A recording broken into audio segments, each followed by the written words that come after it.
जय जय बजरंगबली बच्चों। तो कैसे हैं आप सभी? ठीक है ना? आप सभी का स्वागत है आपका अपना YouTube channel Kavita's arts and science classes में। तो थंबनेल देख के तो आप लोग समझ ही गए होंगे। व्यापार और भूमंडलीकरण का बहुत ही बेहतरीन नोट्स बनाया है केवल अपने बच्चों के लिए। तो ध्यान से देखिएगा, कॉपी में नोट कर लीजिएगा, ठीक है ना? और ऑफलाइन क्लास में आइएगा तो हम समझा देंगे। विश्व बाजार, उस तरह के बाज़ारों को हम विश्व बाज़ार कहेंगे जहां विश्व के सभी देशों की वस्तुएं आम लोगों को खरीदने के लिए उपलब्ध हों, जैसे भारत की आर्थिक राजधानी मुंबई। दूसरा टॉपिक क्या है? वाणिज्यिक क्रांति, व्यापार के क्षेत्र में होने वाला अभूतपूर्व विकास और विस्तार जो जल और स्थल दोनों मार्ग से संपूर्ण विश्व तक पहुंचा। इसका केंद्र यूरोप, इंग्लैंड था। अगला पॉइंट टॉपिक क्या है? औद्योगिक क्रांति, वाष्प शक्ति से संचालित मशीनों द्वारा बड़े बड़े कारखानों में व्यापक पैमाने पर वस्तुओं का उत्पादन। इसका केंद्र इंग्लैंड था। वह 1750 के बाद आरंभ हुआ। अगला टॉपिक है साम्राज्यवाद, यूरोपीय देशों द्वारा एशिया और अफ्रीका के क्षेत्रों पर सैनिक शक्ति द्वारा विजय प्राप्त कर उसे अपने प्रत्यक्ष अधीन में रखना साम्राज्यवाद कहलाता है, ठीक है ना? ये सब टॉपिक बाय टॉपिक है, सब आप पॉइंट बनाकर लिख लीजिए और ऑफलाइन क्लास में आइएगा ना तो हम समझा देंगे, बहुत अच्छा से समझा देंगे, ठीक है ना? आप लोग अच्छे से लिख लीजिए, अपने सुंदर सुंदर हैंडराइटिंग बैठा के लिख दीजिए। चलिए अब आगे बढ़ते हैं।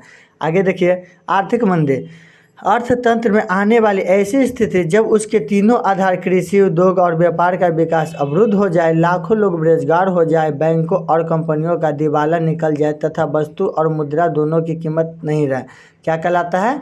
आर्थिक मंदी कहलाता है। आप लोग नोट कर लीजिए मेरे बच्चों। आइएगा तो ऑफलाइन में अभिषेक सर, आपके फेवरेट सर अभिषेक सर जो है अच्छे से समझा देंगे, ठीक है ना? वीडियो को अधिक से अधिक शेयर कीजिएगा, कमेंट भी कीजिएगा। और चलिए, आर्थिक मंदी के बाद अब हम आगे की ओर बढ़ते हैं। ध्यान से देखिएगा, नोट्स लिखिएगा। शेयर बाजार, वैसा स्थान जहां व्यापारिक और औद्योगिक कंपनियों के बाजार मूल्य का निर्धारण होता है, क्या कहलाता है बच्चा? शेयर बाजार कहलाता है। ये बहुत ही भी आई है, इसको आप लोग जल्द से जल्द नोट कर लीजिए। शेयर बाजार, वैसा बाजार जहां व्यापारिक और उद्योग कंपनियों के बाजार मूल्य का निर्धारण होता है, क्या कहलाता है मेरे बच्चों? शेयर बाजार कहलाता है। समझ में आया ना? तो चलिए अब आगे बढ़ते हैं। अगला टॉपिक ध्यान से देखिएगा। सट्टेबाजी, कंपनियों ने में पूंजी लगाकर उसका हिस्सा खरीदना ताकि उसका मूल्य बढ़े और पुनः उसे बेच देना, सट्टेबाजी कहलाता है। संरक्षणवाद, अपने वस्तुओं को विदेशी वस्तुओं के आमद से होने वाले नुकसान से उसे बचाने के लिए विदेशी वस्तुओं पर ऊंची आयात शुल्क लगाना। न्यू डील जो है बहुत ही इंपॉर्टेंट है बच्चों, इसको आप लोग ध्यान दीजिएगा, ध्यान से पढ़िएगा, ठीक है ना? न्यू डील जन कल्याण की एक बड़ी योजना से संबंधित नई नीति जिसमें आर्थिक क्षेत्र के अलावा राजनीतिक और प्रशासनिक नीतियाँ को भी नियमित किया गया, ठीक है ना?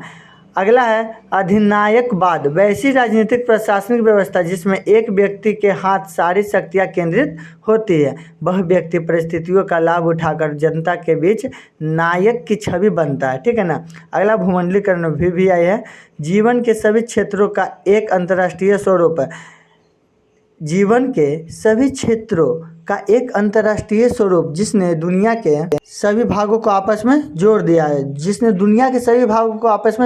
है, संपूर्ण विश्व, ठीक है ना? यही क्या कहलाता है मेरे बच्चों? भूमंडलीकरण कहलाता है।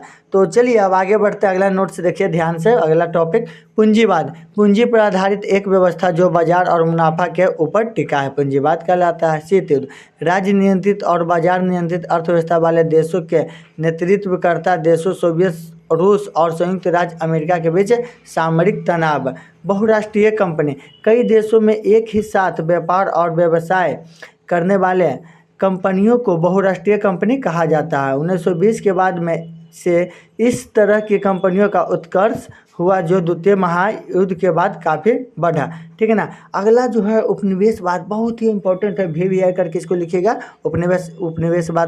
उपनिवेशवाद एक ऐसी राजनीतिक आर्थिक प्रणाली जो प्रत्यक्ष रूप से एशिया और अविकसित अफ्रीका तथा दक्षिण अमेरिका में यूरोपीय देशों द्वारा तैयार किया गया। इसका एकमात्र उद्देश्य था इन देशों का आर्थिक शोषण करना। ठीक है, नोट कर लीजिएगा।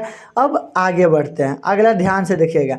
गिरमिटिया मजदूर, this is a V I topic. गिरमिटिया मजदूर औपनिवेशिक देशों के ऐसे श्रमिक जिन्हें एक निश्चित समझौता द्वारा निश्चित समय के लिए अपने शासित क्षेत्र में ले जाते थे। इन्हें मुख्यतः नकदी फसलों जैसे गन्ना के उत्पादन में लगाया जाता था। भारत के भोजपुरी भाषी क्षेत्रों, पूर्वी उत्तर प्रदेश, पश्चिमी बिहार, पंजाब, हरियाणा से गन्ना की खेती के लिए जमैका, फिजी, त्रिनिडाद एवं टोबैको, मॉरिशस आदि देशों में ले जाया गया। प्राचीन विश्व बाजार का स्वरूप और स्पष्ट प्रमाण अलेक्जेंड्रिया नामक बड़ा व्यापारिक केंद्र की चर्चा के क्रम में मिलता है। यह शहर 3 महादेशों अफ्रीका, यूरोप और एशिया के व्यापारिक का केंद्र था। एशिया के व्यापारियों का क्या था? केंद्र था। तो दिस इज मतलब इसको हम कह नहीं सकते कि बहुत इंपॉर्टेंट है, इसको नोट कर लीजिएगा। अब आगे बढ़ते हैं, सभी टॉपिक को ध्यान से देखिएगा। अगला टॉपिक है आपके सामने विश्व बाजार का स्वरूप और विस्तार। औद्योगिक क्रांति के फैलाव के साथ साथ बाजार का स्वरूप विश्वव्यापी होता गया। किसानों को अपने उपज का अच्छा रिटर्न मिलता था क्योंकि बाजार ज़्यादा प्रतिस्पर्धी होता है।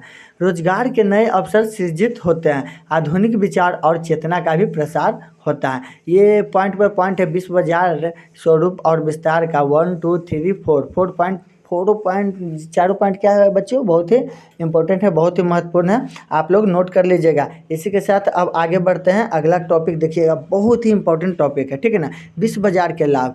पहला, आधुनिकीकरण। दूसरा, औपनिवेशिक देशों में रेल मार्ग, सड़क, बंदरगाह, खनन, बागवानी जैसे संरचनात्मक क्षेत्र का विकास हुआ। तीसरा, नवीन तकनीक को सृजित किया। चौथा, रेलवे, वाष्प इंजन, भाप का जहाज, टेलीग्राम, बड़े जलपोत महत्वपूर्ण रहा। 5वां, शहरीकरण का विकास। ये सभी नोट को आप लोग लिख लीजिए, आपको ऑफलाइन क्लास में अवश्य समझा देंगे। ठीक है ना? ध्यान से लिखिएगा। तो आगे बढ़ते हैं बच्चों, अगला है क्या? विश्व बाजार के हानि। साम्राज्यवाद का उदय, कृषि, लघु तथा कुटीर उद्योगों का पतन, औपनिवेशिक देशों में अकाल और भुखमरी, यूरोपीय देशों के बीच साम्राज्यवादी प्रतिस्पर्धा। आज जीविकोपार्जन और भूमंडलीकरण का अंतर्साम में संबंध। पहला क्या है? ध्यान से देखिएगा, ये जो है संबंध जो है बहुत ही अच्छा है। और ठीक है ना, जीविकोपार्जन और भूमंडलीकरण का अंतर्सारमय संबंध जो है बहुत बार पूछा भी है। तो इसका 2 पॉइंट है, क्या क्या है ध्यान से देखिएगा। शीत युद्ध की समाप्ति के बाद से सैनिक शक्ति को आर्थिक शक्ति द्वारा पीछे छोड़ दिया गया। 1991 के बाद संपूर्ण विश्व में सेवा क्षेत्र का विस्तार काफ़ी तीव्र गति से हुआ है, जिससे जीविकोपार्जन के कई नए क्षेत्र खुल गए हैं। ठीक है ना? ये जितना भी आपको लिखवाए हैं नोट, अभी नोट बताए हैं, सभी नोट बहुत ही बेहद ही क्या है, ज़रूरी है, बेहद ही अच्छा है। और आप लोग याद कर लीजिएगा, एग्जाम में आए तो इससे संबंधित कोई भी प्रश्न नहीं छोड़िएगा। ठीक है ना? अब चलिए आगे बढ़ते हैं, इतना नोट कर लिए ना। अगला टॉपिक देखिएगा ध्यान से। आज जीविकोपार्जन और भूमंडलीकरण का अंतर्साम संबंध है, ये तो लिखवा दिए हैं। नीचे क्या है, एक पॉइंट आउट था इसमें। यातायात की सुविधा, बस, टैक्सी, हवाई जहाज, बैंक और बीमा क्षेत्र में दी जाने वाली सुविधा, दूरसंचार और सूचना तकनीक, mobile phone, computer, internet, hotel और रेस्टोरेंट, बड़े शहरों में शॉपिंग मॉल, कॉल सेंटर, यही सब है। नोट कर लीजिएगा। नोट कर बच्चों, इसी के साथ आज का क्लास होता है समाप्त। नोट्स अच्छा लगा ना? अच्छा लगा तो जय जय बजरंगबली और वेरी गुड लिख दीजिएगा। Okay bye, Tata.